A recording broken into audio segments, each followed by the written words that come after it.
ഓരോന്ന് കൽപ്പിച്ചൂട്ടി ചോദ്യത്തിന് വേണ്ടി ചോദിക്കുന്നതാണ് ഇതൊക്കെ. കോൺഗ്രസിൻ്റെ മതേതരത്വത്തെ തൽക്കാലം ആരും സംശയിക്കാൻ നിൽക്കണ്ട. കോൺഗ്രസ് തിരിച്ചു വരാൻ വേണ്ടി ഇന്ത്യ തുടിക്കുകയാണ്. ലീഗല്ലേ സുപ്രീം കോടതി പോയിട്ട് കേസ് ഫൈറ്റ് ചെയ്യണത്? ലീഗിൻ്റെ ഹെഡിലല്ലേ നടക്കുന്നത്? ഒരു മതേതര സർക്കാരിനെ കൊണ്ടുവരാനാണ്. അതിൻ്റെ മുമ്പിലൊക്കെ ഇത് സ്ഥാനാർത്ഥി അവിടുന്നോ ഇതിനൊക്കെ ഉത്തരവാദികളായവരെ താഴെ ഇറക്കാനുള്ള ഫൈറ്റാണ്. അതിൽ കൂടാൻ പറയും എല്ലാവരോടും.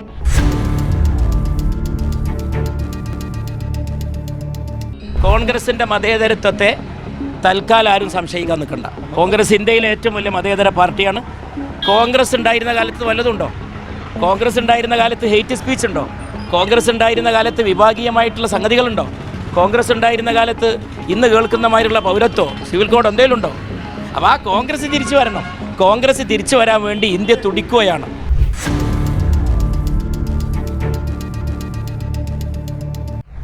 ഒരു സംഗതി അനുകൂലം വരില്ല. തെരഞ്ഞെടുപ്പ് കാലം വരുമ്പോഴുള്ള ഇത്തരം പ്രസ്താവനകളല്ലല്ലോ, അതിനേക്കാളൊക്കെ വലിയ സംഗതികളില്ലേ ജനങ്ങളുടെ മുമ്പിൽ. ലീഗല്ലേ സുപ്രീം കോടതി പോയിട്ട് കേസ് ഫൈറ്റ് ചെയ്യണത്? ലീഗിൻ്റെ ഹെഡിലല്ലേ നടക്കുന്നത്? അത് തീരുമാനിച്ചത് സുപ്രീം കോർട്ടാണല്ലോ, നമ്മളല്ലല്ലോ. ലീഗിൻ്റെ ഹെഡിലാണ്. അതാ ആ ഹർജികളുടെ തലപ്പത്ത് നമ്മുടെ പാർട്ടിയാണ്. ബാക്കിയുള്ള ഹർജിയൊക്കെ അതിൻ്റെ ചുവട്ടിലാണ്.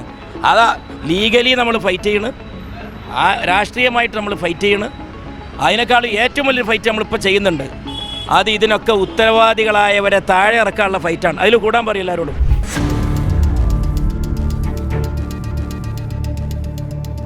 അല്ല, ഒട്ടുമല്ല. എന്തുകൊണ്ടല്ല? രാഷ്ട്രീയം ഇല്ലാത്തതുകൊണ്ട്. ഒരു ലോക്സഭാ തെരഞ്ഞെടുപ്പ് രാഷ്ട്രീയമാണ്. അതിൽ രാഷ്ട്രീയം ഉണ്ടായിരിക്കണം. താങ്കൾ ഈ ചോദിച്ചതിലൊന്നും രാഷ്ട്രീയമല്ല. ഞാൻ എതിർ സ്ഥാനാർത്ഥിയുടെ കാര്യങ്ങളെക്കുറിച്ച് പറയാനോ അതിനെക്കുറിച്ച് എന്തെങ്കിലും പ്രതികരിക്കാനോ ആഗ്രഹിക്കുന്നേ ഇല്ല. എനിക്ക് പറയാൻ ഇഷ്ടംപോലെ കാര്യങ്ങളുണ്ട്. താങ്കൾ അത് വല്ലതും ചോദിച്ചാൽ ഞാൻ പറയാം. കാരണം ഈ തെരഞ്ഞെടുപ്പ് തിരുവനന്തപുരത്തേക്കും അല്ല, മലപ്പുറത്തേക്കും അല്ല, പാലക്കാട്ടേക്കും അല്ല.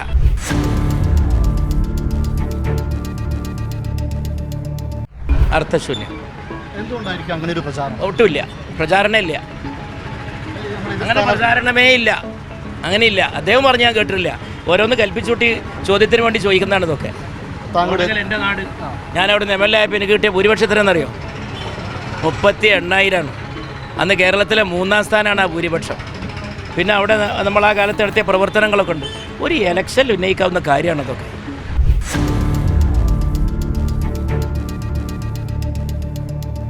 മണ്ഡലം വെച്ച് മാറിയതല്ലല്ലോ. ഈ ചോദ്യം ഉന്നയിക്കുന്നവരെ തന്നെ മണ്ഡലത്തിൽ നിന്ന് വേറിട്ട് വന്നതല്ലേ. അതിലൊന്നും കാര്യമില്ല. അതൊന്നും ഈ ഒരു ലോക്സഭാ തെരഞ്ഞെടുപ്പിനെ കാണേണ്ട ഒരു മാനല്ലേ.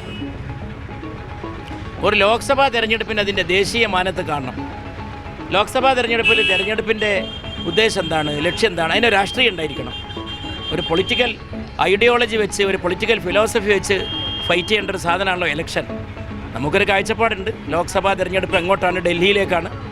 കേരളത്തിലെ കാര്യങ്ങൾ തീരുമാനിക്കാനല്ല, അവിടെ ഒരു ഭരണമാറ്റം ഉണ്ടാക്കാനാണ്, ഒരു മതേതര സർക്കാരിനെ കൊണ്ടുവരാനാണ്. അതിൻ്റെ മുമ്പിലൊക്കെ ഇത് സ്ഥാനാർത്ഥി അവിടുന്നോ. ഇനി അങ്ങനെ ആണെങ്കിൽ തന്നെ അതിൽ നല്ലതാണിത്. ഇപ്പോൾ യു ഡി എഫിൻ്റെ നേതൃത്വം നമ്മുടെ പാർട്ടിയുടെ നേതൃത്വത്തിൽ ഏറ്റവും നല്ല തീരുമാനമാണ്. കാരണം ഞങ്ങൾ രണ്ടുപേരും ഇപ്പോൾ അവരവരുടെ സ്വന്തം മണ്ഡലത്തിലാണ് മത്സരിക്കുന്നത്.